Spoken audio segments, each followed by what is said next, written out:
the beginning of these, I'm like, is this going live? I've got my fingers crossed. Every once in a while, Lydia, I have a little hiccup that's happened between StreamYard and LinkedIn, and I have like a dual monitor in the background that's like, I'm waiting for the notification to pop up and I haven't seen it. So, And here good we morning are. and welcome.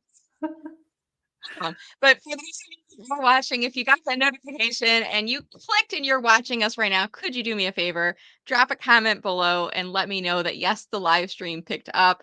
That way we know that StreamYard did not drop the baton before the live stream picked up and that you can see and hear us clearly. And Lydia, I sometimes refer to this as the mic tap moment. You know, when you're presenting in person and you're at the beginning, you're like tapping the mic. Is this thing on? Can you all hear me in the back? And then the people in the back are waving and they're giving you like the thumbs up. This is Right. my equivalent in the virtual world is like asking the audience, hey, can you hear me? Can you see me? So if you can hear and see me, please go into comments right now and say hello and let us know where you're watching from. Maybe you're watching from a specific city or specific location in the house if you're working from home. But let us know if you could. All right, it's on, Allison. Thank you so much. It looks like Yes. we are good to go. And I see Gaynor is also watching. Good morning to you, Gaynor. All right. Well, Good my very special morning. guest today is Lydia Michael. And Lydia, you and I met through, we were talking about this in the pre show. You and I met originally through Together Digital pre pandemic, which feels like, gosh, a lifetime ago. You Yes. were moderating a panel discussion and it was at a business in Birmingham. I'm blanking the name of the company. Do you remember where it was? Um, was it Commonwealth or McCann? McCann, I think McCann. you it was. Yeah, at Yeah. McCann. Good memory. And this was like pre-pandemic. I was just talking to someone the other day, Joe Rice from Macomb Community College. I saw him at an advisory event last night. And I saw him in person. I'm like, I know who he is. And I couldn't, we went around and did introductions. And then I remembered and I went up to him afterwards. And I'm like, I'm sorry. I said, I recognized you, but I've still got the pandemic brain, like trying to remember things pre and post. But Lydia and I, we met pre-pandemic and we have remained connected. I've been following her career. She recently had a book launch. We're going to talk about that a little bit later, by the way. It's right up in here. Yeah. But I also want to give you the chance to talk about who you are, what you do, and who do you help. So Lydia, if you could please introduce yourself. Absolutely. Yeah. So thank you for having me, by the way. I'm excited to be here, Brenda. And for those who don't know me, on a day to day, I run Blended Collective, which is a multicultural marketing and brand consultancy. So that's probably where a lot of people know me from. But I also am a speaker and now an author of Brand Love. And so, what I like to say that I do, and I happen to do it through the vehicle of marketing, but I really am here to connect people of different cultural backgrounds through marketing. So whether it's culture that we focus on or emotion, it really is the essence of what I do. Wonderful. Well, I've learned so much from you, and now reading your book, I'm learning even more from you. It's taken me back to my corporate marketing days, I have to say. So Yeah. today we are here talking about the importance of building a human and emotional brand. So I want to jump right into the discussion here today, Lydia. And there might be people that are watching that are like, you know, why is this important? So let's kind of start from there. Why is it important to build a human and emotional brand? It's a big question. I think there are, we're in a very crowded marketplace, and us as customers, as people, we really connect with brands and companies who not only cater to what it is that we're looking for, but they also cater to who we are.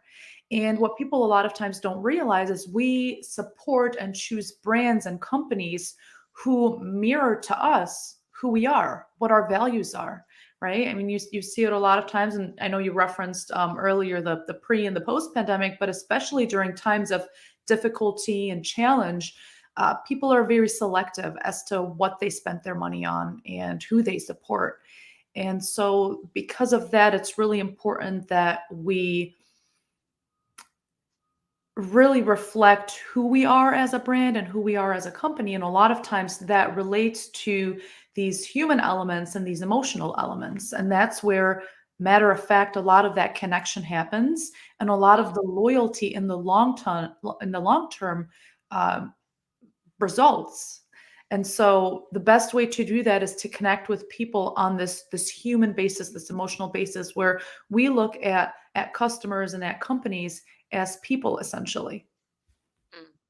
Yeah. And this topic, and I was kind of alluding to this earlier, reminds me of my back in my corporate marketing days. We would have a lot of discussions about what the brand represents and our brand values and Mhm. connecting with our audiences. Is this a concept that only applies to the big brands, Lydia? Or, this show, we really speak to people who are self-employed, coaches, consultants, speakers, and authors.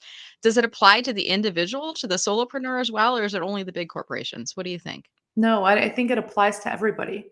Mhm. And the thing that's different for corporations versus the solopreneur or the small businesses is probably the way it's done. Because you might have different challenges as a small business, you might have budget restraints, things of that nature, but nevertheless it's just as important to do that. And I actually referenced that in my recent work, where I talk about how you can build a brand, or grow a company that is more human, that is more emotional, that is more intentional.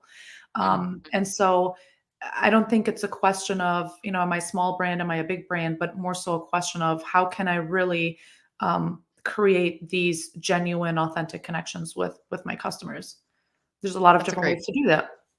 Yeah, and is this something that we should be thinking of only at the start of our business journey, or what if someone's watching right now and they're like, yeah, maybe do need to have more authentic elements or weave in more of my brand values or my personality into what I'm doing. But gosh, I've been in business for 3 to 5 to 10 years Mhm. already. So is it something they can start if they're already well established, or is it only work best at the onset? What do you think there? That's a good question, Brenda. I know it's not necessarily at the start of the business. What makes it easier to implement and think about it at the beginning when you're starting the business is because you're starting out fresh. So it's very easy to determine how you want to position your company and what you want to go after, right? Because you're creating this new image, this new identity that people don't really know about yet. So it's really in your favor to do it early on.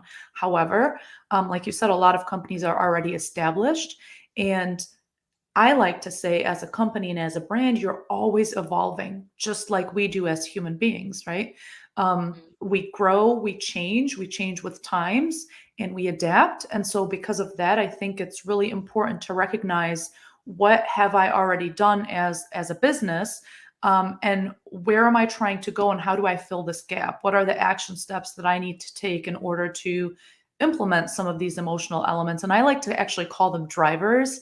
Mhm. I call them brand love drivers, and essentially there are these emotional triggers um, Mm. that influence that loyalty building in your company. So whether it's things like purpose and sustainability, or authenticity in your company, culture, diversity, things of that nature. How can Mm. you incorporate? I mean, what is your brand about, first of all, but how can you incorporate some of these elements to help you build that journey and connect with customers through those elements? That essentially is all, it all contributes to this lifelong journey that you're building. Makes a lot of sense, and I wanna kinda tie something into this discussion. I'm wearing this purple shirt today. I was talking about Yes. this a little bit in the pre-show, and I'll stand up just so people can see professional movers. By the way, I'm not like an This is influencer not that, an ad.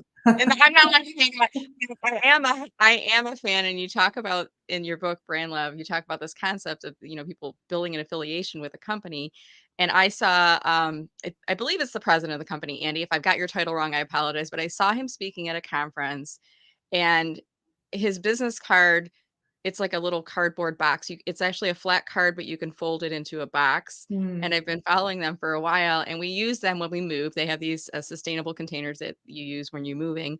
And a few months back, when the Barbie movie was first being announced, I'm following them on Instagram, of course. I'm following them everywhere because I'm really admire their brand.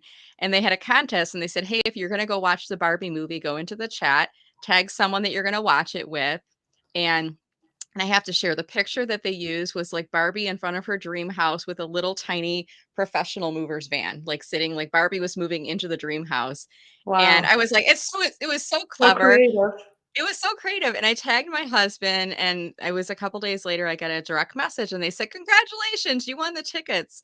And they gave me a gift card to one of the local movie theaters and this purple T-shirt. And I'm like, when am I ever gonna wear this? But I put it in the closet, and this morning when I was getting ready, I'm like, I know part of your brand colors are purple, the color purple. I'm like, oh, this is perfect. So, I mean, you talk about this concept of brand love. Is that kind of illustrated in the story I've just told you and the affiliation I have with professional movers, would you say? Yeah, you just mentioned a moving company, which, if you really think about it, how many people are going to be, in love with a moving company, right? They obviously did something right to capture those emotions on your end. I talk about those examples also throughout the book, where it's not just your typical obvious feel good brands, as I like to call them, where you kind of know what they stand for and you support them. Big brands like Ben and Jerry's ice cream or Patagonia or Huda Beauty and like the makeup and the cosmetic space. Those are really big known brands, and it's kind of clear why people love them. But also, don't forget about the little ones and the local ones who are doing things in such an innovative and creative way to connect with you, where it's actually a lot harder to create these emotions and these Hmm. connections because, again, it's a moving company. In the book, I Right. talk about an HVAC company. When I was moving last year and I was remodeling my home, and I had to hire somebody to clean the air ducts. Right. Like, Like you would never think that a company like that could stand out for you to connect with, but I actually thought that that was such a good case study because they did such a phenomenal job in the way they handled their customer service and in the way mhm, they chose to communicate and show up for somebody like myself who was using their service for the first time. And now every time I get into conversations with family or friends, I'm like, oh, here's the name. You should use this company because, you right. know, they were so great and they were, on time and just so on top of their communication and everything, right? And so those elements, a lot of times they're more on the rational side, but they're Hmm. still so important to our brand customer experience because it's really this holistic experience and this journey where we connect with on like a lot of different drivers, right? So it's not just the emotional side. It's similar to our brain, and I compare it to that in the book. Similar to our brain, where we might be a little more on the right side of our brain, where we're more creative and emotional, but also the left side is still very important, which is the logical side and the rational side. And so it's very similar in brand customer connections, where we kind of need a little bit of both, right? It needs to speak to a little bit of both. And so when we look at that rational side, it could be things like, when you're moving, things like Hmm. this was a very convenient experience, or this was an accessible experience, or whatever it might be. Right. Those are still very relevant factors to make sure that we're having a good experience and we want to come back, or even just refer through word of mouth, which is super powerful. Yeah, absolutely. And what are your thoughts too on if you're developing kind of what your brand stands for? Should you be looking at your competitors and what the other folks that are doing out in the market, or should you be making a brand story that is uniquely yours? Or is it maybe kind of being aware of them and creating your own story? What do you think about that? Yeah, I think it's both for sure. I mean, looking at competition just means that you're aware of what's out there. And Hmm. it's really important not to say that you're, going to copy what they're doing or anything like that, but one, for awareness, but then two, it helps you understand what is already in the marketplace and how do I need to differentiate myself so that I can build my unique selling proposition or my differentiator a lot better and offer something that perhaps is not out there already. And without identifying who your customers are or your competitors are, you can't really do that successfully. Yeah, that's a really good point. And I don't know about Mm. you, but I actually surround myself with my competitors. I heard the term from Terry Bean. He called it co-opetition. And I'm going to Yeah. give a shout out right now to Jeff Young, who is one of my co-opetitions, so to speak. Jeff Young is based in the Columbus area and he does LinkedIn coaching as well. And Mhm. what I found, Lydia, is that when I surround myself with other people who do similar work, we help each other. We help to amplify each other. We can help each other to generate more business, more referrals, more Yeah. visibility.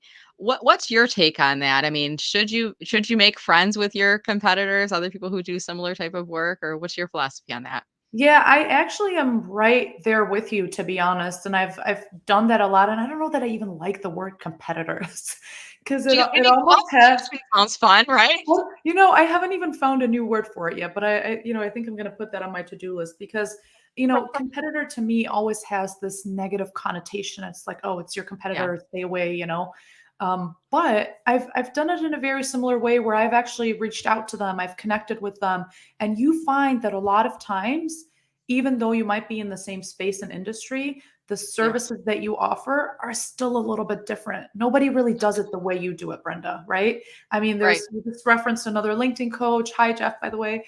But there's a lot of people that do LinkedIn coaching. There's a lot of people that do marketing, but we right. all have a very different and unique experience and perspective that we bring to the table. And I think when you bring all of that together in a very creative and innovative way, it only makes your offering so much stronger and better. I can't tell you how many times I've gone into um, pitching for a potential client with a what you called a competitor Yeah, to bid on a project, and we've gotten projects like this in the past, and we came together and they really did what they were good at, and their specialty and their skill set, and we did that on our end, and together we were an even bigger powerhouse, right? And so I always right. say, don't underestimate um, what the potential could look like with your competitor in the market space. I love that point too. That you each have areas of specialization where you can go a little bit deeper. And I want to give a shout out right now to the folks that might be watching that are self-employed because you don't have a team that you're working with, but you can build Yeah, a team. I think is what I heard you say too, through collaborations. And there's one woman, absolutely. I'm not going to give her a shout out because I don't know if she's making it public yet, but she's building on her website a partners list, and I'm going to be her LinkedIn slash marketing partner.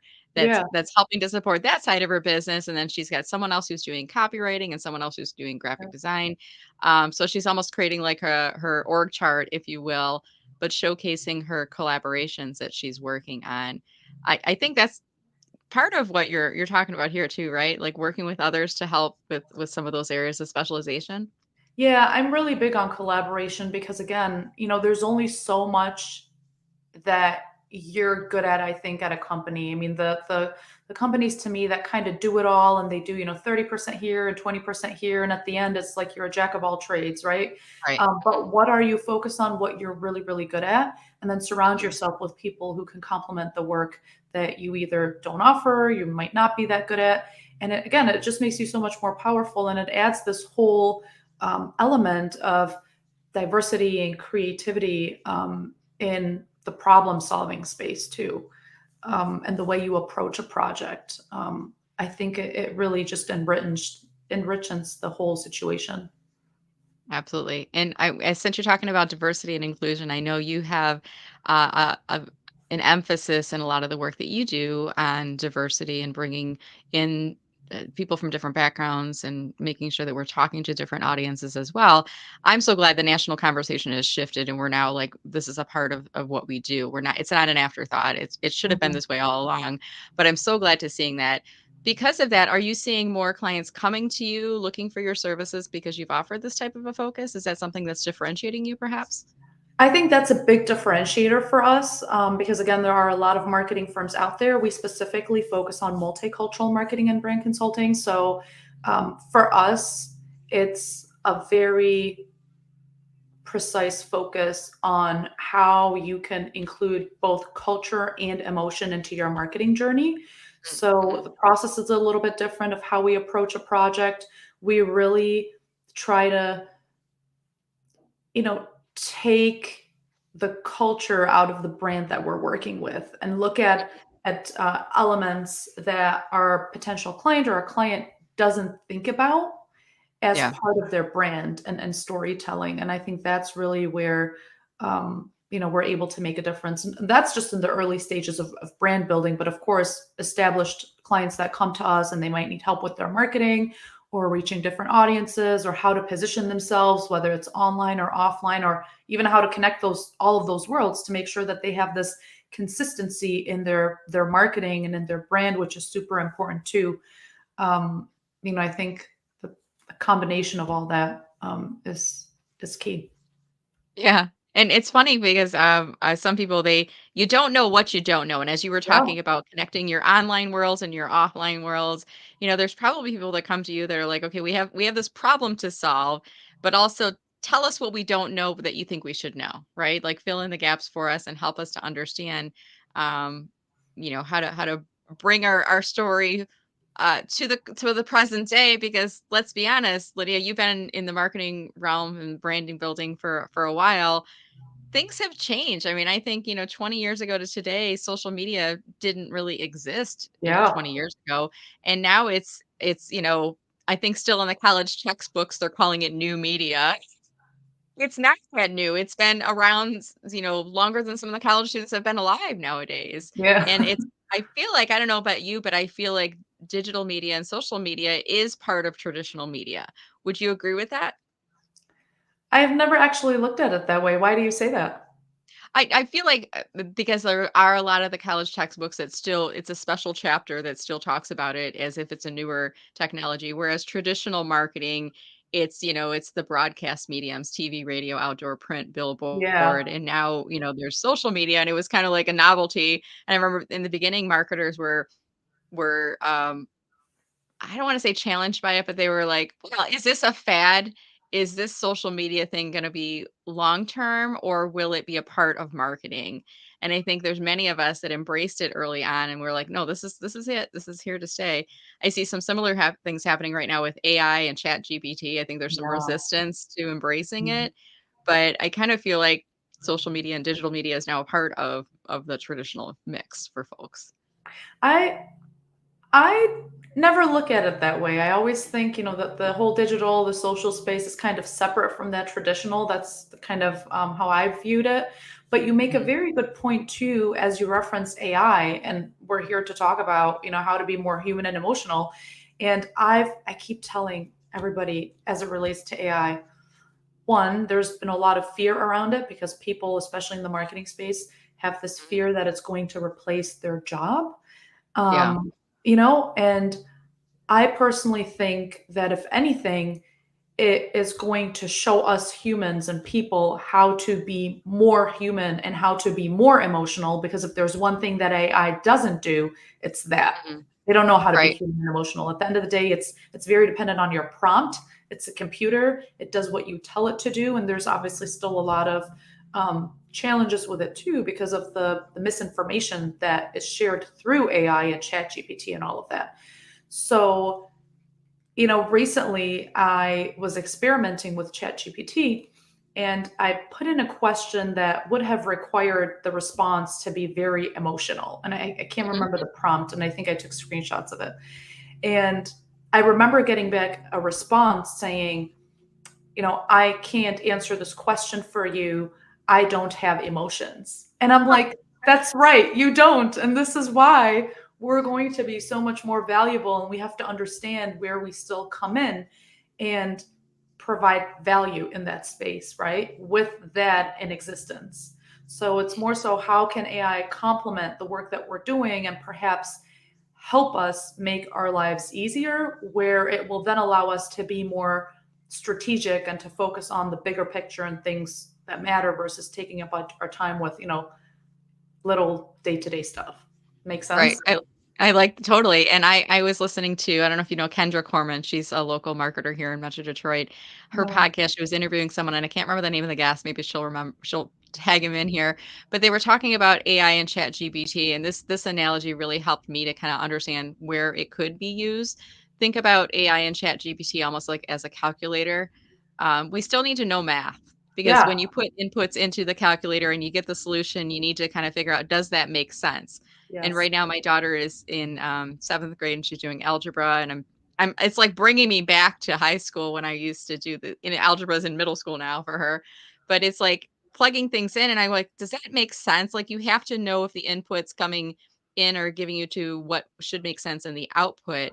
If it Mm. doesn't, you still need to know the equations to put in. But having said that, I mean, you and I probably use calculators all the time, Lydia, because it helps to shorten, to your point, the busy work. We don't need to do long division and stuff like that. We can still Yep. plug it into a calculator, but we need to know if the output makes sense. We can't like just Exactly. rely upon it. I don't know I if that. really like that analogy, Brenda. Yeah, Yeah. I can't take credit for it. I'll ask Kenny, the person who did, but I love the analogy that it's Yeah, created, and I same. and I think it's, you and I think are always paying attention to what the trends are. I'm not gonna profess to be an early adopter. I'm more of a wait and see, and I've been like that with ChatGPT as well. I'm more of a, I guess, a traditionalist. Once things are almost to mainstream is where I jump on. I'm like, okay, if this is gonna be around to stay, I'll kind of Yeah, get into it's worth it. my I don't time. know how. Yeah, same way for you. Well, What I I'm Go kind of ahead. mixed actually. I don't Yeah. know. I think it depends. I think because of the space that I'm in with marketing, a lot of times I have to be an early adopter. So whether it's a new app coming out or a new product and things that I just want to try, so I'm in the know and I can speak to it and I can perhaps use it as a reference in client work. So I have to be an early adopter there. But sometimes when it comes to my personal life, I choose not to be, for different reasons. I might do what you're doing and just say, okay, well, I don't know if this is worth my time yet. Let me wait another few months and maybe see what research says or what, feedback people share and things like that. So I think it just depends on the situation. The situation, yeah, Yeah. absolutely. Well, what I want to do now is I want to change gears a little bit here. And we're still today talking about the importance of building a human and emotional brand and such great discussion. You can see up on your screen, I've loaded the ticker that says comment below if you have any questions for Lydia. So feel free. And I want to remind everyone too, there's about a 30-second delay from the time that I say comment below to the time that you hear me saying that. And then you typing some things in. So I'm vamping a little bit as I'm waiting for some comments and questions to come in. As we're doing that, Jeff, we appreciate you being here. He's saying thanks for the shout out. Well, hey, Hi, thanks for Deb. the support. We appreciate it. Yeah. Let's see what else. And Jeff is also adding in the thing he likes about social media is the focus on social relationships. And I think this really plays well into the topic, the importance of building a human and emotional brand. I think social media is all wrapped inside there, at least to be effective on social media, you have to be human and emotional in a social way. Would you agree with Yeah. that, Lydia? Any thoughts? 100%. 100%. I mean, when you take, for instance, the influencer space, Mhm. you're really able to tell who's doing it because they're getting a pick check or, are they doing it because they truly support the brand that they're representing, right? That's just one example. But I think nowadays, especially customers and people on social are really able to tell who's genuine and authentic with what they're doing versus who's doing it just for views or exposure and things of that nature. So that's again where connection happens is when we feel like we can connect with that other person on this foundation. Mm, mhm. Good point. All right. Thank you, Jeff, for that. All right. So I do see a question coming in from Gainer. And she asks, she says, I'd love to hear your thoughts on how to avoid, oh, this is a good one. How to avoid a cynical reaction to approaches taken to achieve an emotional connection. Can So you any thoughts elaborate on there? that a little bit? So, Gaynor, if you could provide some clarification, my interpretation is this. Let's say you go out with a new brand message and people um, don't react the way that you anticipated. So, I don't remember the name of the influencer, but do you remember the Pepsi commercial that it was one of the younger influencers and they were like they felt like it was a forced placement of the product with the person and there was a very negative reaction to that and then the brand Yeah, had to kind of pull back. I think it was Pepsi if I'm not mistaken. Do you remember what I'm talking about? I think I do. That was a few years ago. I do remember Yeah. that. Yeah, that's a really good point too. I think again, it goes back to especially when you're doing a partnership like that as an influencer, for example, to your point, Brenda, you have to make sure that there's alignment between the person or that influencer and the brand and the company. I think Yeah. that's where a lot of times it goes wrong before you've even done anything. Is is this brand a reflection of what I want to promote, who I am? Does it support my values? Is it sort of an extension of who I am, right? Mhm. And does that make sense? And then the second question is, okay, what is this whole campaign about? And how am I going to be a part of this? And does it reflect me in the way that I want to be Mhm. promoting myself, right? And I think if it doesn't, as you can see with the Pepsi example, it's hurtful to not just the brand, but Right. also to that influencer in the end. So, what does Gaynor say here? It does So seem that she people says are it does more. seem that people are more cynical to language that can be seen as inclusive. So I think that might have been the example. And one thing I've observed, and I've even done myself, Lydia, is consider the source. First of all, is that person in your audience target, or are they a troll? Unfortunately, we get a lot of trolls on social media nowadays, Yeah, and people do tend to hide behind fake avatars and they're not real accounts. I think it happens less so on LinkedIn than it does on other platforms, yeah, specifically Facebook and Instagram, TikTok, some agreed. of the other places too, where you're hiding behind an avatar that's not really a person. I sometimes, Lydia, I kind of speak to, I respond, but I speak to my target audience. I'm not speaking to the trolls, Yeah, because if they're saying you're not doing X, Y, and Z. First of all, I say thank you for responding. Your comment is actually helping this post to reach more people with our yeah, message. And here's why we're saying what we are, and here's some examples of how we demonstrated this. If you have any additional questions, we'd love to hear back from you. mhm. And I think that sometimes people just wanna be heard, other times trolls just wanna start a fire, Sometimes they're really, like, Absolutely. riled up on it. But I don't know if you've observed that, Lydia, and I guess along the same lines, should you delete a negative comment or should you let it stay on social? Do you have any thoughts there?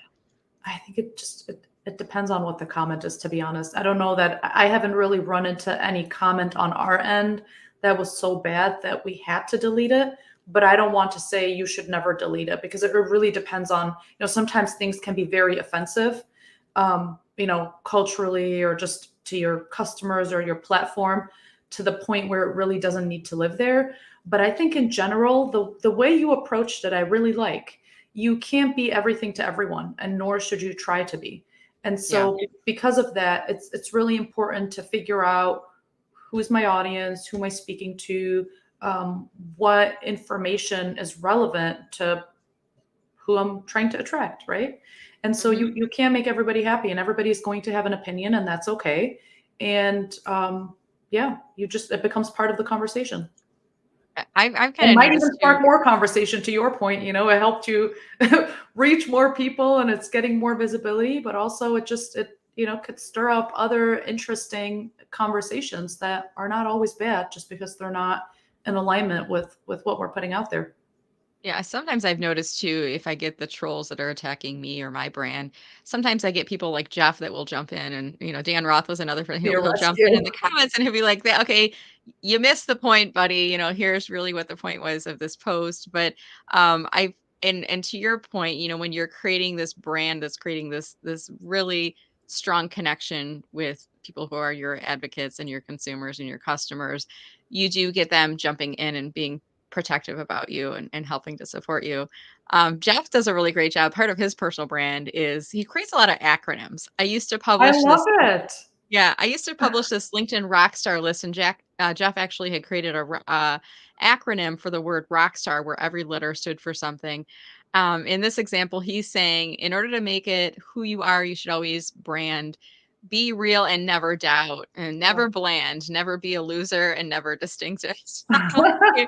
This is Jeff, was really that on the good. spot or did you have that already? I have to believe this was like a back pocket, like you had that at the ready for Well, either way, perfecting it's you. it's great. Thanks for Yeah, sharing. very good. So awesome. So I want to start to kind of change gears now and talk a little bit about if people are interested in, first of all, connecting with you on LinkedIn. I'm going to pull up your website or rather your LinkedIn URL right now. And are you open to folks connecting with you, Lydia, if they're watching the show here today? Absolutely, yes. Please feel free to connect. I'm gonna pull that up on screen right now. And do you have the creator mode set up on your profile? I'm pretty sure I do. Okay, I'm gonna pull it up on screen. And as I'm doing that, I'm gonna remind people because you do have you do have creator mode, and I can always tell at a quick glance because it has the talks about the hashtag list is at the top of the profile. So Yeah. if you want to connect with Lydia, because she has creator mode set up, if you visit her profile, I'm already connected with her, so mine looks a little bit different. But if you go to her profile right now, you're going to see the blue follow button. If you want to connect with her, you can, but you'll have to click under the more button, and then you'll see an option that will say personalized invite or connect. Just Mm, mention that you saw her on the interview with Brenda Meller, name drop me, and then she'll know, how you came across her on there. And then I also know that you have a website that I wanted to pull up on screen here, and that is lydiamichael.com. mhm. And can you remind us, Lydia, if somebody is watching today and they're thinking about, well, maybe I should talk to Lydia a little bit more. What can you tell us a little bit about the products and offerings that you have? Yeah, so you're specifically on my personal site, which has it's my personal brand. We also have Blended Collective, which is the company space, the marketing that we do, marketing and brand consulting. So here specifically, I focus on a lot of my speaking engagements, the book that I just put out, Brand Love, and I'm really able to help you with your own personal brand. So whether it's hosting workshops, webinars for your teams, working with you one on one to help you develop your personal brand is something that I do quite a bit. So feel free to reach out to me there. And anything that's more on the business side, related to again marketing, branding, helping you with your positioning or communications and messaging, all of that lives on the Blended Collective space. But you can actually click on if you hover over About Me, Mhm. and then go down to Blended Collective. That's one way to reach it, or just the website directly. Yep, blendedcollective.com. Okay. And your primary focus, is it multicultural marketing and emotion? That's one of the primary areas of focus that you do for brand building for organizations? Yeah, so we have Mhm. we actually have all of the services listed under what we do. Mhm. That talks about whether it's brand development, whether it's content development, Right. helping you with research and marketing, or building and growing your brand, different marketing initiatives, brand activations, you Mhm. name it, really anything in that brand and marketing space that helps you get more visibility and helps you position Mhm. your way successfully. Awesome. So I'll invite people to go to lydiamichael.com, or you can go directly to blendedcollective.com. I think part of it in my mind, because when you were moderating the panel, we were having a discussion about, I think it was multicultural marketing, and Yeah. that was in the pre-pandemic. So in my mind, you will forever be in my head branded as a multicultural marketer. I will Okay. always remember that of you, but I've continued to follow you. And by the way, I did show the book up on screen. I'm going to pull my copy of it up right now. I'm going to give you a heavy shout out if you don't mind. I Yes. did Love purchase a copy of your book, and I have to say, it. Lydia, it brought me back to corporate marketing. A lot of the concepts that you were introducing, and when you're self-employed, you don't get the chance. And I'm not focusing on marketing consulting anymore. I'm focused on LinkedIn now, so you don't get the chance to go deep into some of the marketing concepts. So you brought me back there, and I'm really enjoying reading the book. And this is something folks can buy on your website. Is that right? Is it also on Amazon, or is it just direct through the website? Yeah, it is on Amazon, Okay. and really anywhere you can find books. So get a copy there. We have it on lydiamichael.com and blendedcollective.com. You can locate it too, but Amazon is usually um, a lot quicker and easier Yeah. I to think find. it's like So, a lot, it's the convenience thing. It's like yeah, nowadays we used to go to Barnes and Noble, like now I just go to Amazon. Let's look it up on yeah, the author list on there. All yeah. right. So as we wrap up the discussion here today, Lydia, I want to just give you the chance. Any final comments for our viewers and listeners on the importance of building a human and emotional brand? Yeah, I think, my note to you, and this is not homework, but, maybe just some food for thought is really think about who you are as a brand, as a company, and how you can show up as that through all of your efforts every day, right? So whether it's, you have a booth at a conference or you're doing a webinar or a workshop or whatever it might be, how are you living out those values on a day-to-day basis? And that is really one of the ways to help guide this emotional and human journey. So, Good point. And it's funny that you say that, because I hear from people all the time. And you said this earlier. There's a lot of LinkedIn coaches out there, but I chose to work with you because, and they'll say this, because I felt like you were real. You yeah, showed me that there was that picture of you walking your dog, and you were giving marketing advice, and people know that I love pie, and it's part of my personal brand. And I was just traveling the other love day, it. and one of my friends texted me, Kenneth Lang, I'm gonna give him a shout out, and he's like, "Hey, did you get to enjoy pie while you were in Colorado?" And I said I didn't, because it was a quick trip. He's like, "Oh, that's so sad." It's like how much I love, to enjoy pie while I'm traveling, but pie has nothing to do with LinkedIn and training people on LinkedIn, but it's become part of my personality and part of my personal brand. So I just wanna echo what Lydia is stressing to all of you. It is perfectly fine, and even more so, you should be personal in what you're doing. You should have a human and emotional brand. I think that's where you can really be successful. So, Lydia, thank you so much for joining me. I really enjoyed the conversation, and hoping we'll have the Bye. chance to see each other in person here in the future too. Absolutely. Thank you again for having me, Brenda. I appreciate it. All right, guys. Hey, if you enjoyed this discussion today, could you do me a favor before you leave? Drop a comment below and let us know if you enjoyed the discussion. And by the way, as soon as the video stops playing here on LinkedIn, the live video, as soon as that stops, you'll see a share button at the bottom of that. And if you have not yet posted on LinkedIn, this week, this month, hey, maybe not even this year, you've not yet posted, this is your chance to do so. Go ahead and click on that share button and share this video along. You never know who you're going to help with that. There might be someone in your network who's struggling right now with building their brand or evolving their brand, and they can learn something from this discussion with all these awesome tips from Lydia. Please make sure that you tag us in your post when you do share it out. Remember to tag, you use the little @ sign. Lydia, I never like to assume because there's still confusion over hashtags versus tagging. So I always like to give people that additional instruction. And I know if I see that notification popping up and it says someone tagged Brenda in a post, and I'm guessing you're the same way, Lydia. If you see that, you'll comment back on there as well. Is that fair to say? Yes, fair thing. Yeah. Awesome. All right, guys. And we don't get performance reviews anymore. So if you enjoyed the discussion, just we appreciate it. With that said, stay safe and stay healthy, everyone. We'll see you on LinkedIn and have a great afternoon. Take All care. right. Thanks, Lydia. Bye bye. Bye. Thank you.